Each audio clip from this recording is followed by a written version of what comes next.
பனியாரம் ready ஆயிடுச்சு.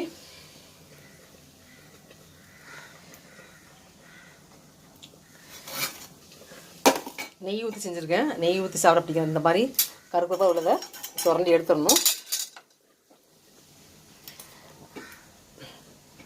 Raji home cook இந்த லிங்கை கிளிக் பண்ணி லைக் பண்ணுங்கள், சப்ஸ்கிரைப் பண்ணுங்கள்.